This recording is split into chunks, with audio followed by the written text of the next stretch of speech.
Item number 9 is the approval of Auckland Council's shovel-ready infrastructure projects that we workshopped last evening.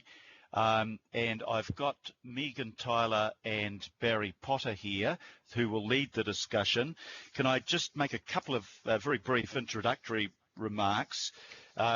Firstly, just to give you an update on the projects that Barry Potter has provided me with, we have 119 shovel-ready projects that meet the basic criteria, I imagine, Barry. So that will be the full list that we send down. But of course, I just want to draw attention to the fact that government has also asked, particularly if maybe with some foresight that we would have a long list, that we gave our views on the relative priorities of those projects. So consistent with our discussion yesterday, our proposal would be probably to ask officers to select the top 20 of those projects, and then for the delegated group just to make sure that those are consistent with the criteria that we've given to our officers. Those 119 projects add up to $7.14 billion. So I expressed a little concern that if the government was going to be really generous, are we sure that we had enough projects that would take up their generosity? And I think the answer is at $7.14 billion, that's correct. Now, the final thing that I want to say just before I ask Barry and Megan to talk, you've got the updated resolution that's in front of us there that takes on board, I think, quite faithfully the discussion from yesterday in terms of the criteria and the view that we will be submitting all of those 119, I think. I'll just make sure that that's confirmed, and that then we choose priorities also involving the other criteria that is important to Auckland City: social equity, geographic spread, Māori outcomes, climate change sustainability, environmental outcomes, and consistency with Council's strategic direction. Now, there's been some discussion around the delegation, who the delegation should be made to. At the moment, our recommendation reads Mayor, Deputy Mayor, Chair of Planning Committee, Chair of Finance and Performance, and Chair of the Independent Māori Statutory Board. Now, if other people have got views that they think that there is a more suitable change that we can make to that, to narrow or to widen the group, I'm happy to entertain discussion on that after we've had our presentations. But at this point, can I ask, I think Megan is going to lead off on this. Oh, sorry, I need to move it. I need to move this first, so I will move it. I'll ask for a seconder. I'll second. Cashmore is coming in there, so it's moved and seconded. So the resolution is on the table, and I'll ask Megan now to address the report. Can we actually see it, Mr. Mayor? Can we? Sorry, yeah. Okay, can you see it? It's on my screen now. Has everybody got that on their screens? Yes. Okay, so it's there. We can go. If anybody's having technology problems, we can go through the recommendations A to E for you. Meanwhile, Megan, I think we'll ask you to lead off the discussion. Thank you, Mr. Chair. Look, just very briefly, given the conversation we had yesterday and the Mayor's introduction, just want to make sure you received effectively 4 lists in your emails. There was the Auckland Council list, Auckland Transport, Water Care Services and RFA. I also believe we've got Panuku's list for you as well. So obviously we haven't yet combined all of that, but that just provides a little bit of an update from the information that you received yesterday afternoon. Look, all I want to say from here on is that you've got that information. The purpose of this meeting is for you to look at that, to have some further discussion as needed, but in particular to look at those recommendations for the coming days as the staff continue to work through this list to assist with prioritisation and for that subgroup of members to make the final decision for submission at the end of the day on the 14th of April. So happy to answer any questions, Mr. Chair. Thank you very much, Megan. Barry, anything you want to add to that? I think we've canvassed this issue quite thoroughly yesterday, so I think we've all got a good sense of it. But look, I'll run through the questions first and then comments. I just need to find my list of. Yep, got it here. So we'll start at the top again. I think I'll separate the questions from the comments. But so if we can keep both of those fairly precise, because this takes a lot of time to go through each person individually. Deputy Mayor Bill Cashmore, first of all. Thanks, Mr. Mayor. Just to Barry, we've given you a fairly tough task, you and the team, about the prioritisation, given the strategic things we've put there in the red.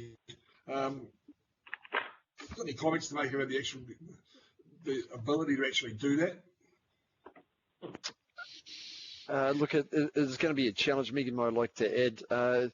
We will be looking through them, and we'll do our best in those. And of course, the question then comes up: how much weighting do you give to each one? But our task is to come up with a list of 20 or thereabouts, and we'll be.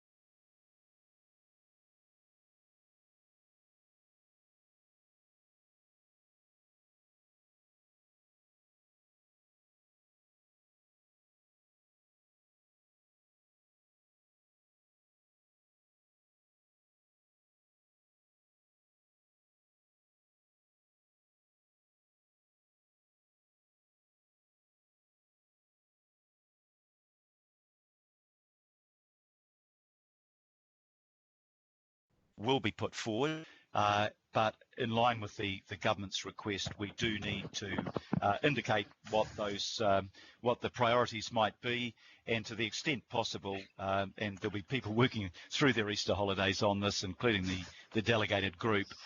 We will try to do that. It can't be a perfect process, and it can't satisfy everybody, but best endeavours will be made. Okay, we come now to Councillor Josephine Bartley. Thank you, Mr. Mayor. My question is around the funding that we request. If the government is paying for all of the project, how come we only request some funding for some of the projects, and other projects we request the whole amount? Okay, I'll throw that one to Barry. Look, on some of these projects, of course, we already have funding in place for them. Some of those costs will increase due to the delays. So there's a judgment amount made around that as to how much funding we should put forward. I'd also just need to make it clear there is no commitment at this stage. There's no appropriations the government has for this work. So this list that goes in, it goes through a process with Crown Infrastructure Partners and their advisors, which is then consolidated into a list that goes through to the minister or ministers. There's actually no commitment at this stage about what they will do with the information they receive. So I just need to make that clear. That's how the process works. Thank you. Thank you, Councillor. Councillor Casey. Can you hear me? I can hear you, Kathy. Yep, coming through fine. Thank you. My question relates to the follow-on from our workshop yesterday, in which local boards were asked to divine their top 2 projects. We had another lengthy meeting and did that. So I think my question relates to that new information. I unfortunately can't see the screen, but is the new information on the top 2 ward projects being assimilated into that list or not? Yeah, we haven't got it as part of the resolution, but you'll recall yesterday I did ask all councillors, and I know a lot of councillors have done this in consultation with their local boards, just to give us a bit of a steer on the delegated group as to what you think the top 2 projects would be. That gives, I think that will be an important steer for us. because there'll be some areas where there'll be consensus around the table to say, look, most people said this is a really important project, and then we can come through that process closer to representing your views on that. If I think we can have those by about mid-afternoon, would be really good for any councillor that hasn't got them in yet. That gives our team time just before Easter Friday to collect that together, and I think we'll be having a teleconference probably on Saturday or Sunday to work through that. Anything you want to add, Barry? Just to add that they are coming in, and I've received a number, and I've got people who are consolidating those into a list, and we'll circulate those around either tonight or tomorrow, just depending on how they go with it. Thank you very much. Phil. Thanks, Barry. Councillor Collins. Thanks, Mayor. Both my questions have been asked, so thanks to Josephine and Kathy. That's cool. Thank you very much. Councillor Coombe. Yes, I have two questions, please. But just firstly, a point of clarification. In terms of the proposed resolution, under B, we're submitting all of the projects and programs that have now been collated. So there isn't going to be a further sifting out of that list by the delegated group. So is under E, it's not just the final approval of the shovel-ready projects, it's the prioritisation as well, and just whether that needs to be clarified, that that's essentially what the delegated group are going to do. Yeah, I think that's essentially right. As I understand it, all of the projects that the 119 of them meet the fundamental criteria that government requires for them to be considered. So there's some filtering happened already. If we didn't have enough information, or clearly they didn't meet the criteria, otherwise we might have probably had about 180 or 190 projects. So essentially the role of the delegated group will be to check that the officers, having worked on the material that you're forwarding about your two priorities, each of the councillors and the IMSB, that the officers have done the job that we've asked of them according to the criteria that we've set for them. But I'll ask Barry or Megan if they want to comment further on that. No, that's fine, Mr. Chair. Maybe we'll just work with Sandra to make a small adjustment to that. Yeah, that's what I'm just suggesting, that E perhaps just needs to make that clear, that that's what the delegated group are going to do, because that's not exactly. Okay, no, that's fine. We'll try and work on that while we get through the questions. You've got a second question? Yes, so sorry, that was just a clarification. So if I may, I just had two questions for Megan or Barry. The first one was, I think this is similar to what the Deputy Mayor asked about, just the ability to provide some logic to the prioritisation in terms of the criteria. So from some of the CCOs, they've already done that ranking process, whereas the general list that we've got from council departments hasn't provided that ranking. So I just would like to just clarify exactly what level of logic is going to be able to be possible to be able to filter the full list into that prioritisation. And I totally appreciate it's a big job, so I just want to know what is going to be possible. Thanks. I'll ask Megan to address that. Thanks, Mr. Chair. Look, yes, as I guess similar to the response previously, it will be quite high level, so it will be it'll be based more on people's kind of expertise and understanding rather than a full descriptive interventionist logic kind of process, Pippa. So it will be more high level, just given the timeframes. Yeah, thanks. And if I'm just another question around, in terms of the criteria that we have from government in the CIP guidelines, I do understand that they are willing to consider projects that are under 10 million. Smaller projects can be assessed for regions with lower populations, and whether in terms of the projects that have come from our smaller communities, we feel that they could potentially be added or not if we use that criteria that they come from smaller communities. And of course I'm thinking about our island communities, that they don't reach the threshold of the 10 million, but they might still fit within the guidelines. Thank you. Barry, could you address that, please?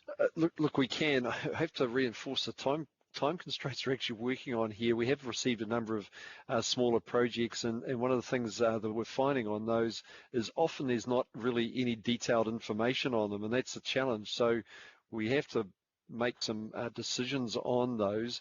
We are still amalgamating projects where we can to try and get them into a decent package.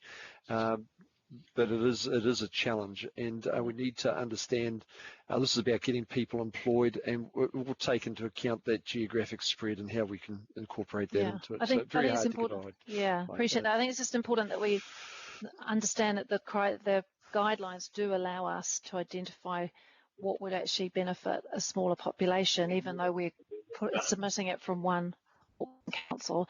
And just to Mr. Mayor, just in terms of the steer that you're looking for in terms of that delegated group, because I think we're going to go through a robust ranking even in the time available and agree with that criteria that's been added under D, I do think there's now the ability to allow the chairs of all of the committees of the whole to be in that delegated group. So I would at least support Councillor Filipina being included, so that we've got that social community input as well, just as the sense check when you go through that prioritisation.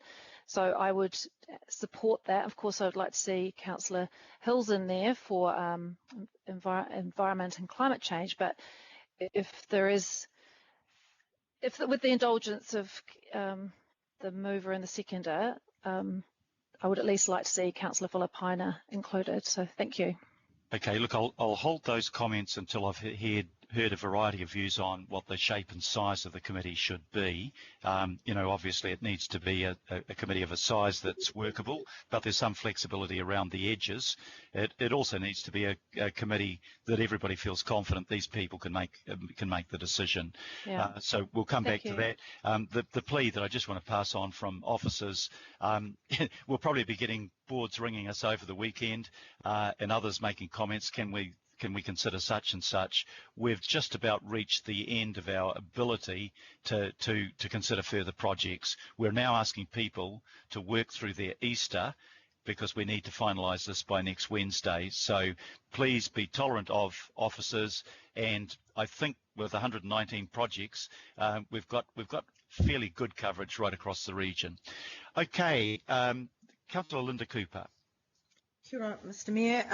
I'm kind of happy with the makeup of the committee, though there are a huge number of community facilities proposed in that list, so it would never go amiss to put the chair of the PACE committee in there, given you've got the chair of planning and environment, which they're also some really important projects. So just to support Councillor Coombs' call there, though I understand you don't want something that's so huge it's not manageable in terms of a committee.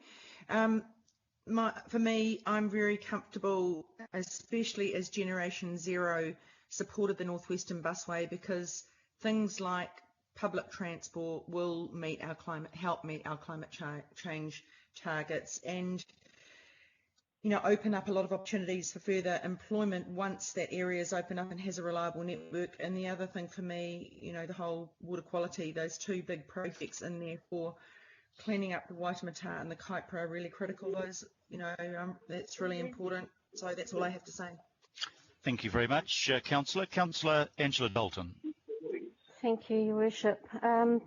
The delegated group is not what I thought it was. Actually, my understanding was that it was there to sign off the list.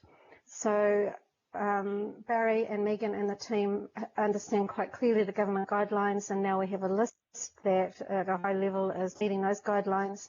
Now there'll be a prioritisation based at a very high level on D in the resolution. It concerns me that this delegated group is going to have so much input and is getting bigger and bigger with the speaker, because in my view, I have confidence in Barry, Megan and the team, and I would just like them to be able to get the time to work some more on that list over the Easter weekend. If we're going to have more and more politicians added to this, who now are picking up on what you said when you spoke, Your Worship, working over the weekend. I just think it's getting messy. It's going to get complicated, and I have the confidence of the officers to put this list together and present it for sign-off, and that could be to you, Your Worship, as signing it off for council, so we can just get it done and get it away. So the delegated group is actually quite different to what I had perceived it to be. And that is more of a comment than a question. Is that true, I guess is what I'm asking. Is there going to be possibly a broadened delegated group now that will go through a prioritisation over the weekend? I think that's a lot to ask of our officers, to have to be working this through and navigating this as well. Yeah, look, that's a good question. What we've done is the officers have done the first task fully within their operational responsibilities. They've put together the list of 119. They will be submitted. We have now asked them, in line with the government request, to say, now taking into account some criteria that we discussed yesterday, can you choose of that 119 which 20 we should work through on? And they will come up, they will take the first bite of that, and as I understand it, the delegated group will simply be there to say, yep, you've taken those things on board, and that looks like it's a fair representation of geographic spread, that it's taken into account some of the equity questions and environmental questions, and it's consistent with our strategic direction. So as you suggest, the officers will be doing the spade work, and the delegated group there is there to sign off and to check that what has been established is consistent with what we've asked of it. Now, that's how I see it. Now, that group could be smaller, it could be larger. I'm listening to what councillors have to say about that in terms of trying to find where that sweet spot might be. I don't really want to have a call together a group of 21 councillors plus IMSB over the weekend to say, now let's discuss this all again. I'm relying on the professionalism of our officers, but as is often the case on this, just have a group of the governing body that can say, yep, you've done the job right, and we agree with that, and maybe ask some questions. So the bulk of the work will be officer driven. The delegated group there simply to say, yep, you've acknowledged that, and you've done the job. Okay, I hope that clarifies it. Well, thank you. You have my position on it. Thank you very much. Now, Councillor Chris Darby. Thanks, Mayor. I think your reply there, Mayor, outlines it as well. It's a bit of a daunting task for whoever's delegated that authority, but I think your answer there clarifies it as well as one can. Questions, Mayor. Ordinarily, this report would go to the Planning Committee, but here it is. And in terms of that membership, I did ask whether the Deputy Chair of the Planning Committee wanted to be part of that, but she saw the big lineup of people there already. So Councillor Bartley has signalled to me that she has no intention to participate, and we'll hear other views on other membership. Just my question, Barry, because this method overlays projects that, many projects that are on our books that are funded through general rates, but particularly development contributions and possibly special purpose vehicles. How are those development contributions impacted? Where can they be redirected, or is there a requirement to refund development contributions? That was my first question.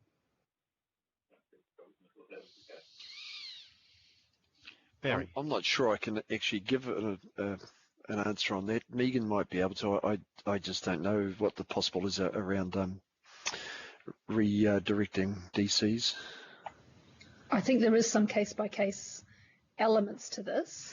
So we probably, I don't think we can be any more specific than that, but I take your point, Councillor Darby.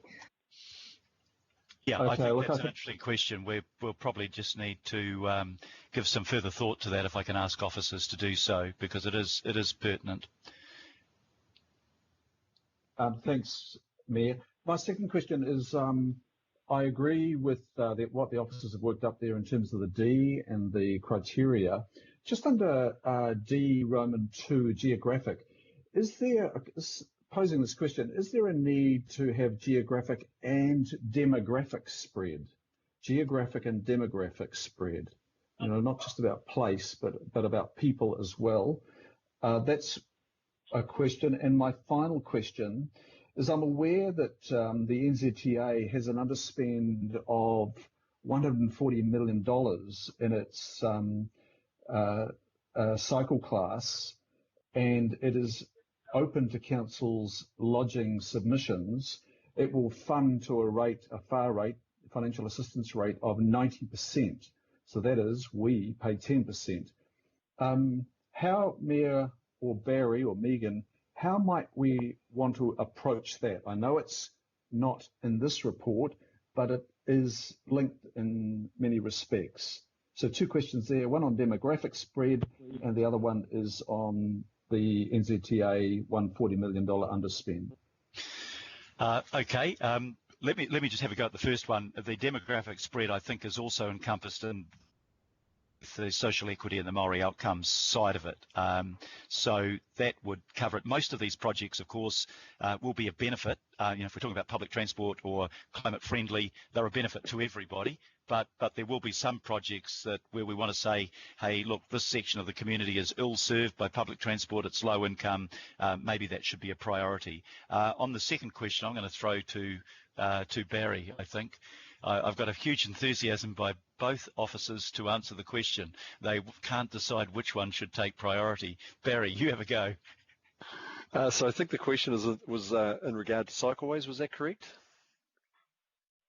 There's a $140 million underspend at the NZTA. It's sitting on the books. No one's put a project forward or projects forward. We pay 10%, they pay 90%. How do we get hold of it, or some of it at least? The discussions that we've had with Crown Infrastructure Partners over this and with other parties in the Crown is that what we're doing here is we're putting forward projects that can be expedited. Out of that, once they've decided what projects might be the ones that they want to pursue, there's then a discussion around funding, how that funding mechanism works, other ways of setting the projects up. So that's a question that would come out of this if cycleways are a project that the government decides to pursue. I think maybe that question could also be redirected to Auckland Transport, just to, I'm not sure that any one of us in this room knows precisely how that might work. So can I suggest that we redirect that to Auckland Transport and try and get a reply for Councillor Darby on it? We can do. There may be someone from Auckland Transport on the line at the moment, potentially. Otherwise, we can put okay, I'm not sure who everybody is. Have we got anybody from Auckland Transport on the line? Yes, it's Andrew Downey here, Mr. Mayor. I'm not able to answer that question in detail, so I'll have to take it away, I'm afraid. Okay, if I can get you to come back to Councillor Darby, and you might like to circulate the answer to councillors generally, because it's an interesting question. Yes, we'll do that. We'll do that, Mr. Mayor. Thank you. Thank you. Councillor Alfilippaina. Thank you, Your Worship. I've got 3 questions. I'm assuming that we'll then wait for comments after. Yep. Okay, yep. My 3 questions is that yesterday at the workshop, can I assume that the strong legacy outcomes is basically tied up in 6? That's the first one. Yeah, because we did talk about strong legacy outcomes. I think that's probably an overriding criteria too. We talked about things that would make a real difference for the city in the future. So I'm imagining that officers are, well, that's not spelt out explicitly, that officers will be considering that. Looking for some nods of heads here. Yes. Okay. Second question is the list of 20, whoever the makeup of the delegated few, will that list of 20 be forwarded to us prior or after it has been submitted to the Crown Infrastructure Partners? I think we'll send it to you prior to it being submitted, and we should have that. We have to have it in by Wednesday, so hopefully we can send you a list of that as of Tuesday. There won't necessarily be the ability to revisit that list, however, at that point. No problems. And the last question, Your Worship, is that no, I'll save it for comments. Thank you. Okay, thank you, Councillor. Councillor Christine Fletcher. Thank you, Your Worship. Because my technology does not enable me to see the screen, I'm working on the recommendations on our Nexus program, so I only have A and B. I wish to just address for a moment B, and that's the issue of delegations. And I agree with those comments that have already been made about the integrity of the officers that are working on this, and I'm very happy with that. But the reality is, under the Auckland legislation, we are different to the rest of New Zealand in that the Mayor has the sole responsibility of governance. So whilst in your choice of chairs of major committees, it's your judgment on the skill set, but also on the loyalty to you personally. Now, we're in extraordinary times where we really want a buy-in from all parties, and this, to me, comes to the issue of contestability. I would like you to entertain perhaps one or two others. I'm thinking of someone along the lines of Councillor Daniel Newman. I'd like to feel that all views are being represented in terms of the contestability that we require for this, because I'd like to be able to sign up and see this go through unanimously. And at the moment, because of the unique governance structure of Auckland, these are all chairs of committees to you and loyalty to you. So I would like to see perhaps just one or two other independent faces there. But other than that, I applaud the work that's been undertaken by our officers, and I do anticipate that they will have a very busy Easter. Okay, thank you, Councillor. Look, if you haven't got the new recommendations, I'm just wondering if we can forward those to you by email. Could Sandra email them to me, please? I'm just looking in Sandra's direction, and she's giving me the thumbs up. So that's the first question. Thank you. Secondly, the delegated group's got nothing to do with loyalty to me at all. They were simply the people that were some of the people that are on the that are chairs of committees that cover this. Equally, I could add, Councillor Filipaina and Councillor Hills, because they're chairs of committees that have forwarded groups. I could add a wider group of people, just so the group is encompassing of the council group as a whole. I don't have a fixed view on that, other than I don't want a subset of 21 that looks that's about 12 people. I'm opening it up for discussion, and I've got an open mind on it. My preference is to keep the group relatively small in order to be manageable, but I do want this list at the end of the day to be reflective of our council as a whole, and to have our council as a whole behind the list. Because if at the end of the process people feel that the process hasn't been a fair one and don't get behind it, that simply undermines our negotiating ability and persuasive ability with central government. So, Your Worship, I totally agree with you in terms of the outcome, but what I am drawing attention to is that our committee chairs are all appointed by yourself, and perhaps none of us anticipated back in October last year that we would have this extraordinary situation. And I'm just asking that you give consideration. I totally agree this group should be small, it should be nimble, but I'm asking you to give consideration to one or two others who are not necessarily part of the chairs group chairs that you appointed. Yeah, no, I understand that. I would be happy to entertain Councillor Newman as a nomination for that committee. But I just want to hear the views of all of our councillors, and then we'll see if we can reach a consensus at the end of this process. And one very quick question, and I'm so sorry I wasn't able to attend the full workshop yesterday. With regards these projects and whatever might be accepted by the government, have we factored in what the ongoing operational costs in terms of depreciation and so forth will be in an ongoing sense for council? No. The answer to that, I think, is probably no, but I'll just seek confirmation. I'm not sure who I'm looking at, probably Stephen, actually. These are projects that, other than COVID-19, quite a few of them would have been done anyway, but I don't think we've done the specific calculation on it, but I'll just ask for confirmation on that question from our Chief Executive, Stephen Tower. Yeah, that's right, Mr. Chair. We haven't had time to do detailed costings for all of them, but many of the projects that are likely to make the first priority list or the first part of that list, they're already at budgets, operating costs and ongoing consequences that come with capital projects.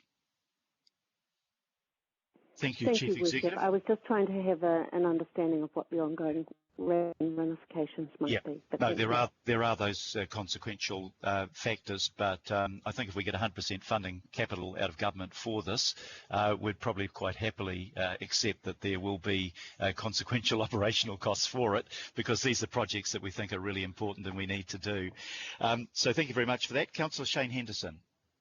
Thank you, Mr. Mayor. And just before I ask my question, and I do reserve my right to speak later as well, I just kind of want to briefly touch on the sort of size of the committee and confidence thereof. So, look, I'm personally happy with the committee as written. I think that we need a small and nimble body for this kind of thing.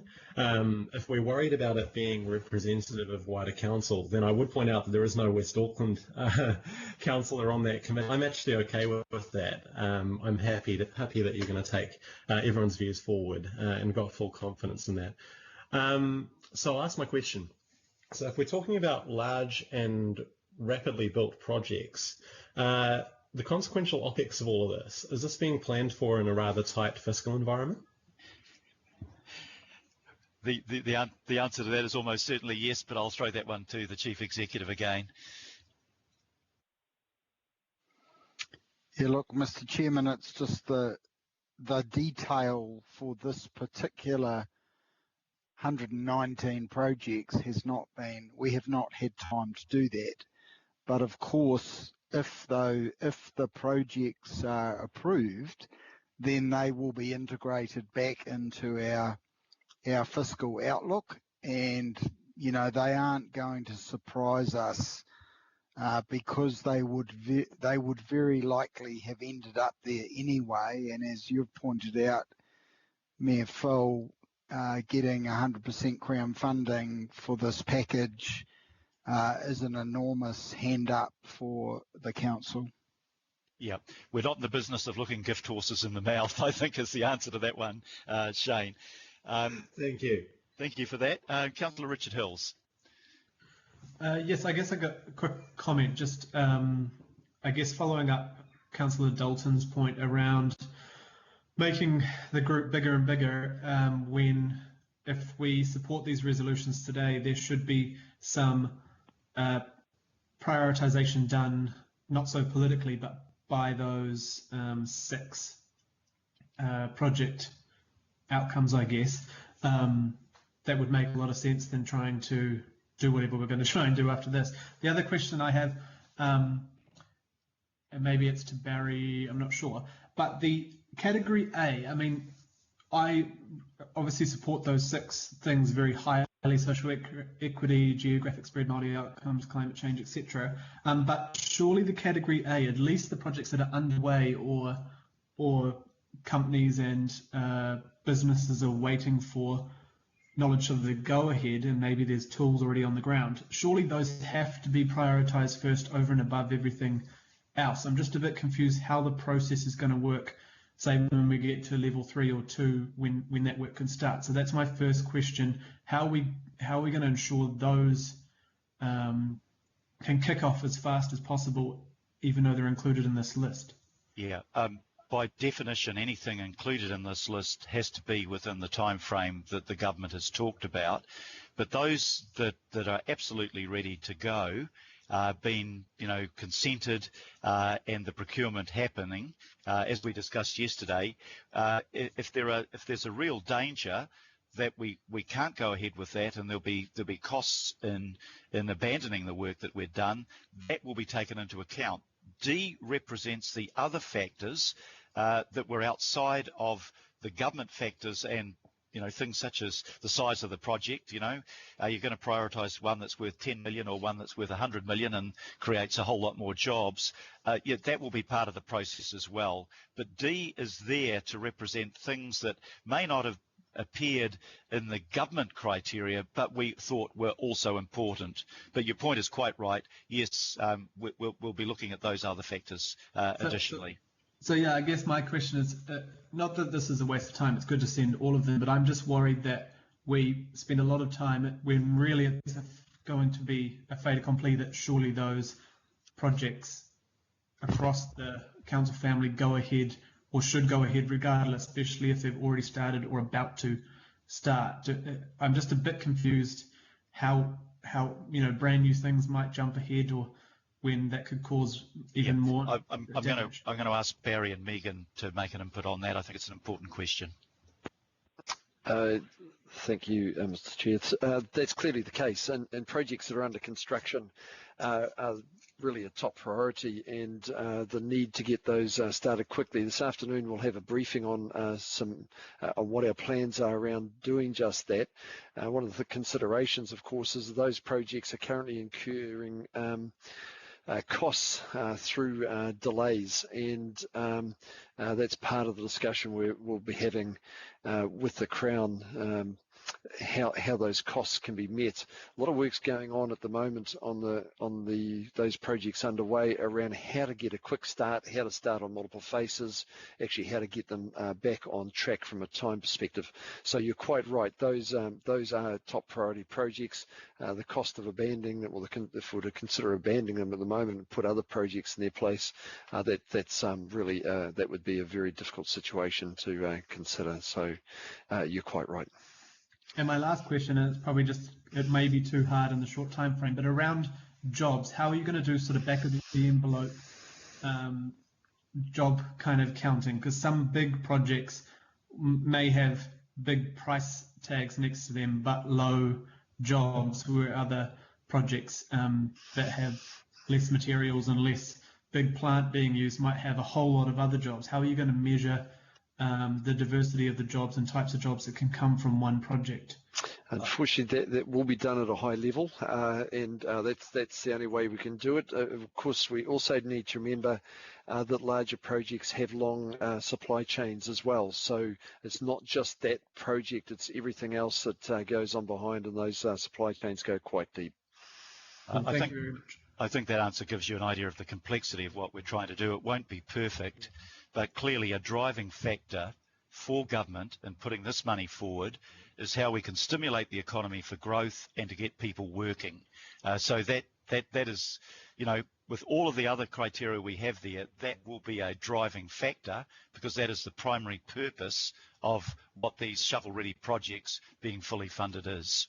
So thank you for that. They were both good questions. Councillor Tracy Mulholland. Kia ora, and thank you, Worship. I do appreciate the opportunity to represent the Whaiora and Aucklanders, especially reading information online on social media, as the public are well aware that this is going on. I want to acknowledge the work that's done. And I have listened to your statements, Your Worship, because I too would like to raise a concern as a new councillor, that the delegation, I do sit with Councillor Dalton in terms of her feedback, and it was concerning to me, because I do not want to see an A/B story go out following this. So I'm very appreciative that you have clearly indicated to all of us this will be a fair process. However, my question is I'm really actually grateful to government we've got to acknowledge that it actually is a fabulous move by government to allow this to occur. So I really want to thank those, and if you could pass that on to the Minister, please, Sepuloni, that is working alongside you, Your Worship. My question is actually to you, Your Worship. Would you please consider 7 people on the panel if it is necessary to proceed in that way? I would prefer the staff put it up and make a decision, but obviously there has to be delegated authority. Would you please consider 7 people on the panel, councillors, and I would suggest Councillor Newman and Councillor Cooper. Kia ora. Thank you, Worship. Thank you, Councillor. Yeah, look, this not only needs to be a fair process, which I believe that it is, but it needs to be something that everyone has confidence in. We're not talking about divisions across council on this. We're talking about trying to find a consensus that everybody can join in behind and support. I agree with your comments about government. It's interesting to see that there's 80% support for the way they're handling it compared to, say, 57% in Europe. And I will pass that on, as you've requested, to Minister Sepuloni. But I'm happy to be flexible around the size of the committee, but, you know, only to the extent that we don't make the committee so large that it will become incredibly time-consuming, because I don't mind working through Easter. I'm probably going to do so anyway. But I really, you know, I want to have a committee that can say our officers have done the job, they've done it professionally and competently, they've met the criteria that they've heard expressed by councillors today and yesterday. These are their recommendations. And I think that will carry a whole lot of weight. They will also have had the opportunity to see what the preferences were from 21 councillors and mayor, and they'll take that on board. So I see this, just repeat for everyone, as being officer driven, but according to the criteria that we've set. So I'm not looking to the delegated group to be reinventing the wheel on this and to be cross-examining everything on it. We are there to see that the officers have faithfully carried out what we've asked them to do in this meeting and in yesterday's workshop. So thank you for that comment. Councillor Daniel Newman. Yes, Your Worship, can you hear me? I can hear you loud and clear, thank you. Oh, that's good. I'm having some Skype issues. I've got Skype and I've got the phone working. Look, a couple of comments, questions, firstly in relation to D, and I think you've addressed this in your answer to Councillor Hills in relation to government criteria standing. You know, look, I'm part of the 80%.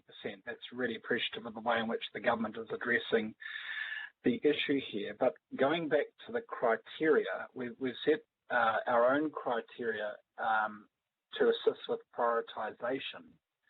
But when you look at the criteria from government, what government is saying, and it is government funding, is that it wants to see funding allocated to projects to address immediate economic opportunities for employment, projects that have a stimulatory effect on the construction sector, and projects that build on the $12 billion New Zealand Upgrade Program.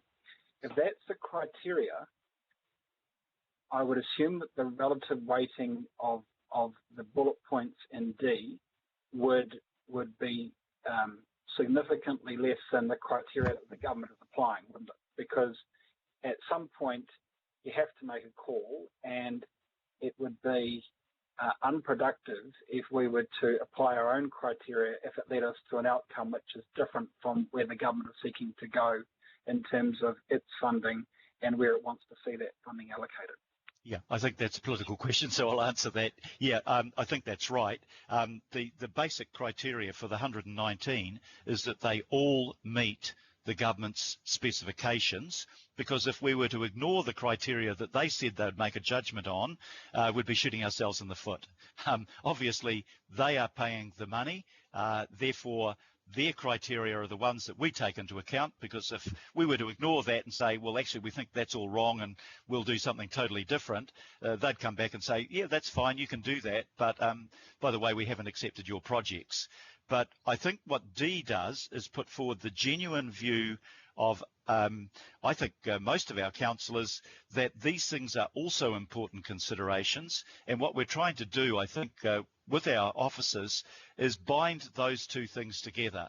The criteria that will be persuasive to government and meet their requirements, plus the things that we think are really important. And, you know, the mood I get out of councillors generally is that it's about mode shift and transport. That's really important.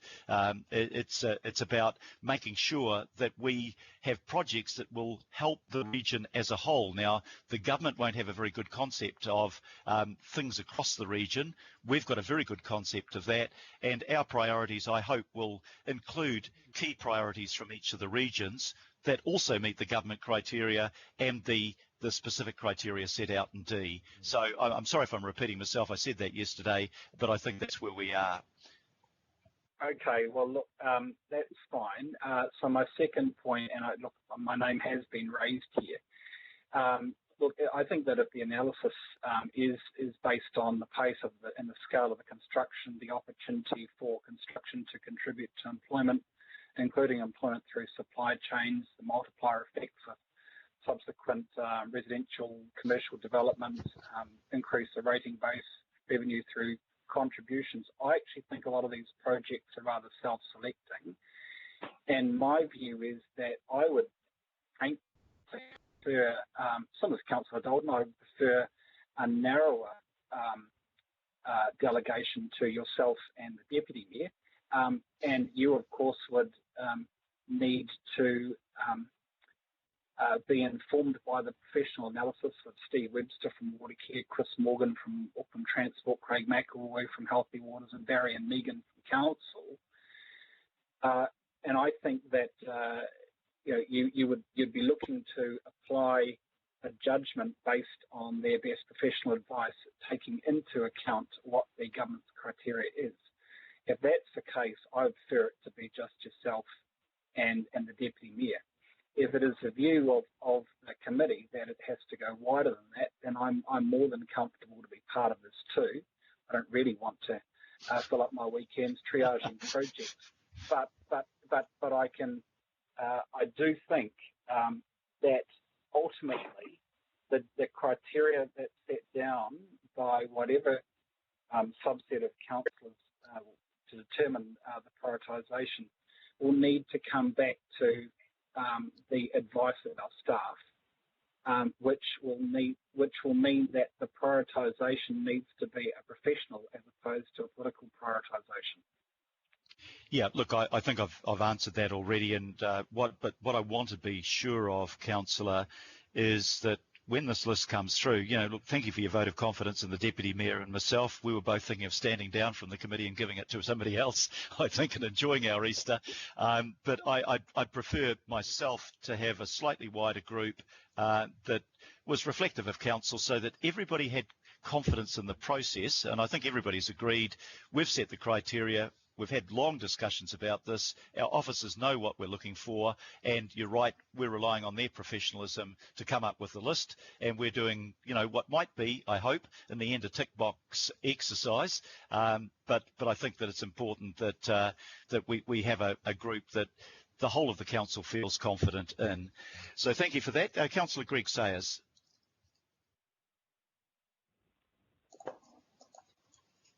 Thank you, Mr. Mayor.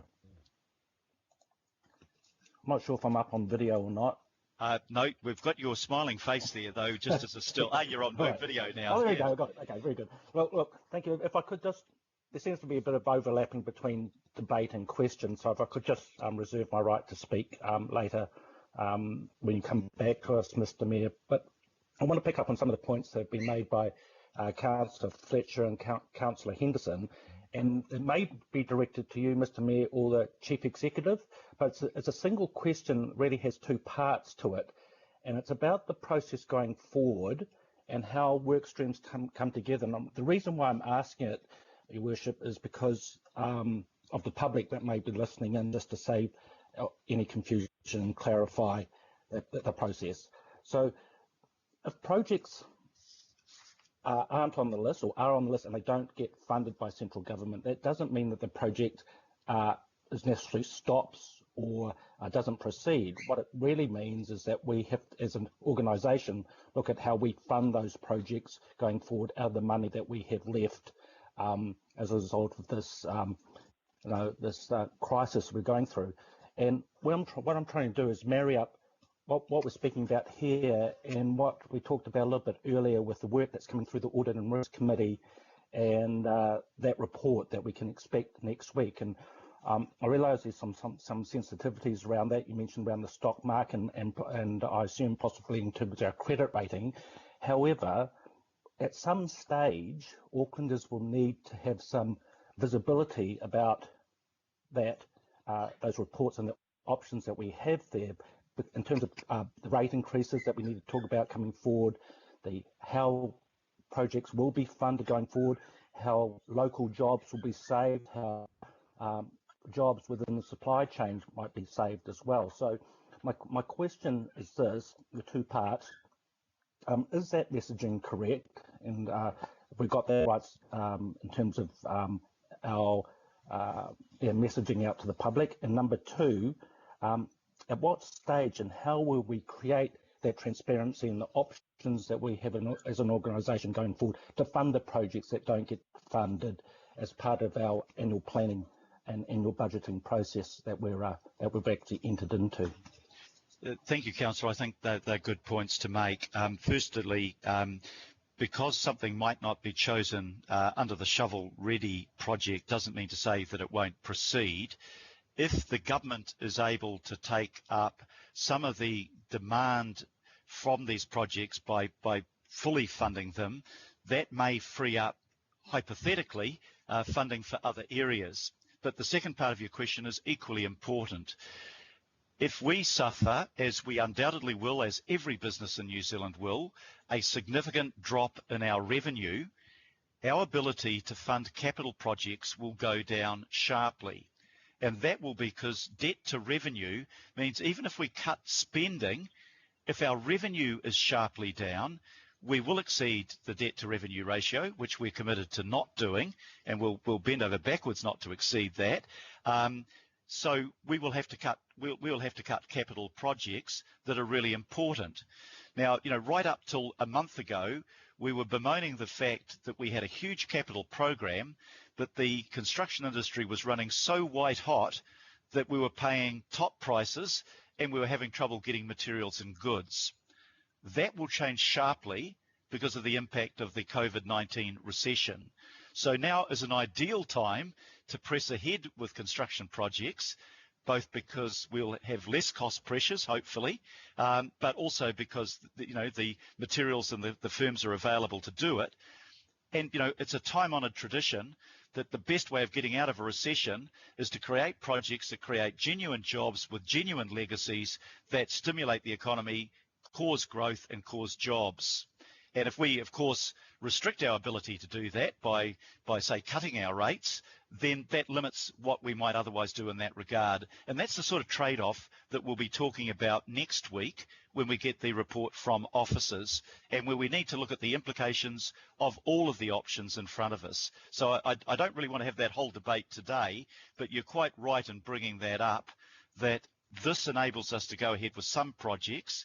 And there are other projects that we desperately want to do, and we need to do the trade-off between what our level of revenue is and what we can afford to do. Because if our revenue is down anyway, and we were to cut rates, then what we could do, obviously, both in delivery of essential services and capital projects would reduce. And that's the sort of trade-off and the balancing act that all of us will have to consider next week.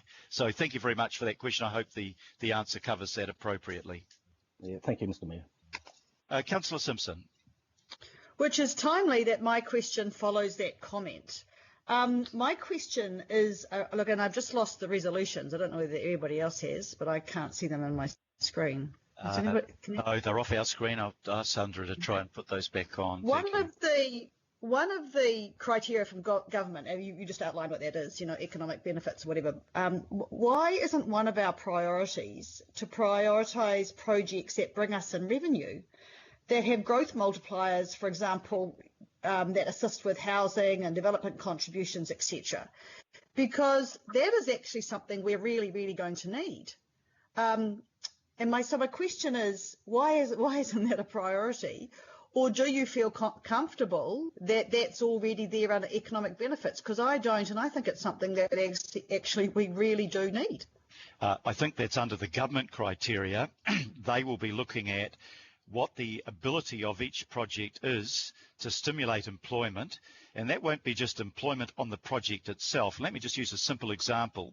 If it's about developing either on brownfields or greenfields a new housing estate, and we can get the infrastructure in that will then promote private sector investment, that will multiply the impact of the expenditure that we make on that project. So you're right to raise that, Councillor, but that is, I think, critical to our interpretation of the government's criteria. So we'll be looking at multiplier effect. I think Councillor Darby might have mentioned that in his comments earlier.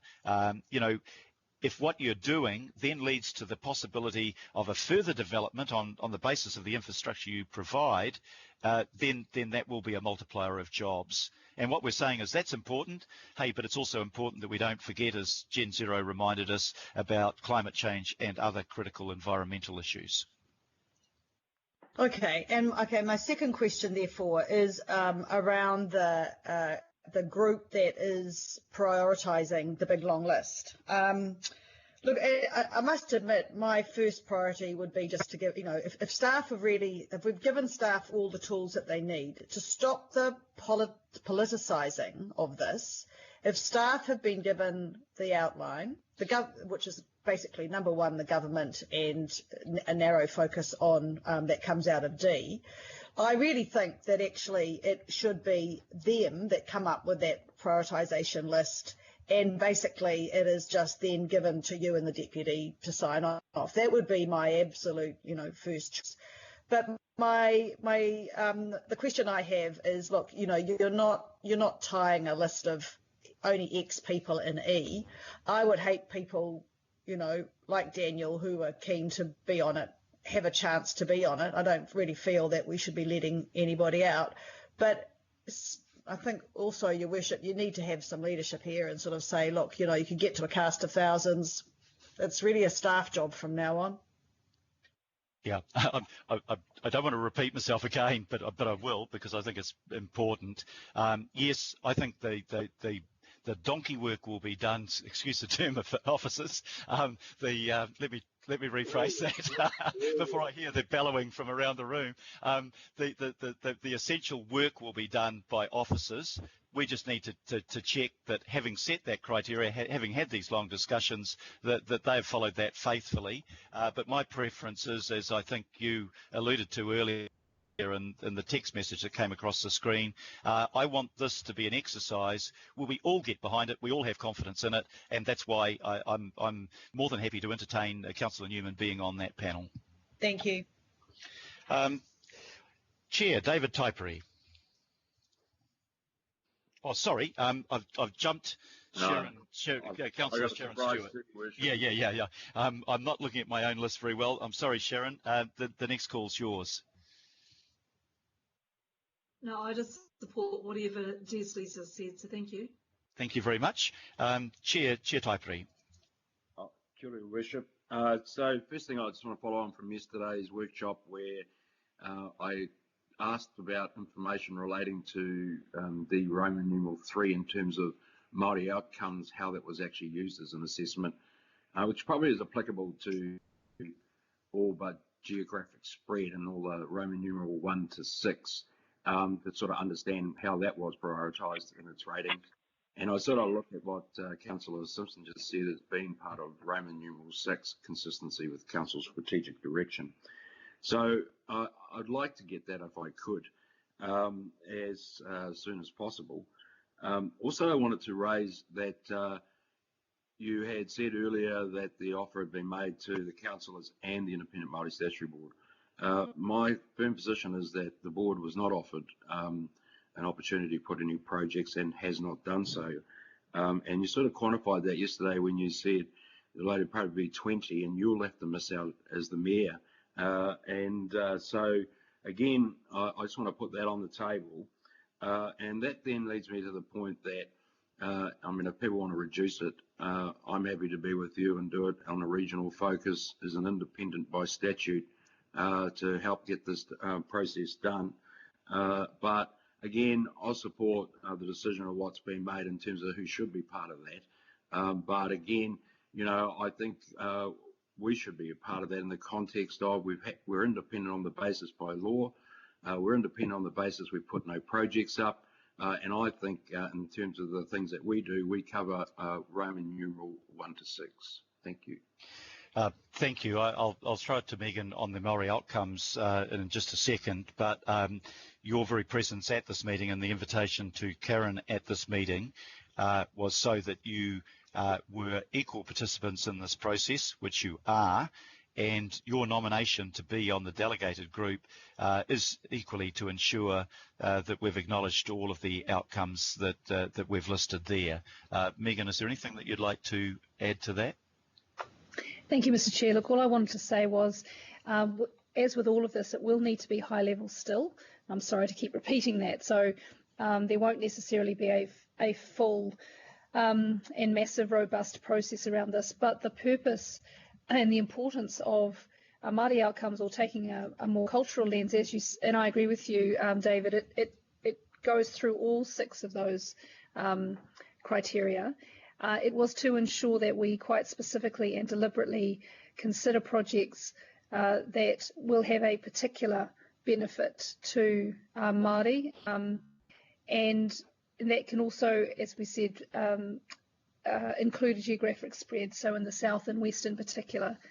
So we are looking at whether they're Te Toi Takatini projects, as well as just the broader benefits coming out of these, and being quite specific about whether there are any that might have a particular benefit to Māori.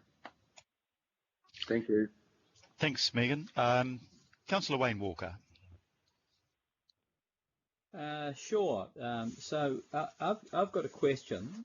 I understand that we're responding to a process that requires speed, but given, and I'm referring to Councillor Fletcher's concerns, that we really want to have buy-in, and obviously there's some collective wisdom across all of council. Some of us have been around for a while. Is it possible to have transparency and oversight by circulating a shortened list within this time frame, so that at least the councillors at large are aware of the process? Yeah, I think I addressed that before, Wayne. I think, well, if we're looking at this, I'm getting feedback for some reason on this. I'm sorry about that. Not sure whether we can clear that, Sandra. Feedback? No, it might be. Okay, I think you've turned your mic off, Wayne. That's helping. Yeah. Now I've lost the track of what I was thinking. Yeah, whether we could, whether we have another round. Yeah, no. I remember it quite clearly. Whether we have another round of going through what the 20 is, and I don't think the time frame allows for that. I'm imagining that the delegated group will, it can only meet when the councillors have, the council officers have finished their job. So I'm imagining that we'll be meeting Sunday or Monday as likely. And at that point, we have to have them in by Wednesday, and I don't think we can put, they will have worked all damn weekend, all over Easter, and I don't want to put them through another trial of going through yet another group of us going through, 21 of us saying, well, we think that might be right, but we'd rather not. The mood that I've detected from councillors is, we've set the criteria, we've discussed this twice now, and at length, as appropriately we should. Now get on and do the job, and we trust your professionalism. And I think that's where we'd leave it. Okay, well, coming back to that, I guess my comment is, I'm an Auckland councillor, I'm interested in having an oversight, I'm interested in being informed, I'm quite happy to receive some information, so that at least I'm familiar with the process and what's going on. This is all going to be done remotely. It's not difficult. I don't see that there's any good reason to exclude people from being aware of the process and party to information. Yeah, I agree with you on that, and people aren't being excluded about the process. That's what we've been working on for some hours now, and as I've said before, I think in answer to somebody else's question, once the officers have come up with the list and it's been signed off by the delegated group, that will be forwarded to all councillors before it goes to Wellington. I guess I put to you that if this is the way we're going to do business, I think we can think about it and do it better, and we should be. Okay, I think we're working really hard to try and do it well at the moment, and I think the discussion around it's been really constructive, and I want to thank everybody for that. Councillor John Watson. Okay, thanks, Mr. Mayor. Just a couple of quick questions, and I too reserve my right to speak to this at the appropriate time. Just in terms of the process and hearing that this is going to be largely or almost entirely officer driven, which it should be, because that's what happens with these projects in the normal course of events. These aren't normal events, so I think that behoves us to then be very careful in terms of transparency and what actually happens. So I'm assuming that it will be possible to basically, in a basic sense, minute any deliberation. So I would expect in the first instance that the list that the officers come back with, that the list of 20, whatever it is, that is recorded, and so is then any fundamental discussion that might affect that list. Now I'm assuming, given your comments, Mr. Mayor, that there should in fact be change. There may be, but if the process is going to roll out as it's been explained to us today, it will be the officer recommendations that largely go through to the government to decide. But I'm putting up the notion there that there should be some basic minuting of the process in order to capture some of that transparency that's needed in these very special circumstances. So that's point number one. Number two, and which I'll speak to in a little bit more detail if I get the opportunity, is this delegated group, which, as you've said and other people have commented on, is very important to have confidence and a sense of buy-in. I think you've got a choice there. You can either go for less, and that's my preference, that we go to a lesser grouping than the one you've got, or you go to more and maybe substantially more. What you've got at the moment, for me, is a halfway house that for a variety of reasons, not least of which events in the last week, doesn't give that confidence that you're seeking. So my preference was, and I'll speak to it later, is that group gets reduced down to you and the deputy. Thank you for that. Yeah, look, we will be discussing how we've arrived at the final list. Happy to do that in the interests of transparency. Secondly, look, I take on board the comments of a number of people that that we need to have confidence of everybody in it. I don't want it to be substantially bigger because I just think it becomes totally unwieldy. I've made that comment several times, but I am happy. Suggestion has been made by a number of councillors that they'd like it slightly broadened to include people outside the chairs group, and I'm happy to accept that, and that's why I've been supportive of Councillor Newman's nomination. Thank you. Councillor Paul Young. No question. Thank you, Mr. Mayor. Right. So we'll work in the converse order now, back from the bottom to the top of the list. Point of order, Mr. Mayor. Could we, before we get into the debate and comments, please have a comfort stop, as we've been going for 3 hours? I don't mind doing that at all. So look, if we just suspend the meeting, I'm imagining I'm sitting here without. Actually, there's somebody brought some hot cross buns in, which is really nice. I wasn't meant to tell you that, but I'm imagining that those of you listening might have been making the odd trip to the kitchen from where you are, which is a luxury I don't have. But I'm happy to have a break. It's now, according to the clock in this office, 10 to 2, but I presume that's 10 to 1. Let's resume at 1 o'clock. That gives everybody a bit of a break and a chance for a breather. So if everybody's happy with that, I propose that we reconvene at 1 o'clock. Okay? Yeah, thank you. Thank you very much. Cheers.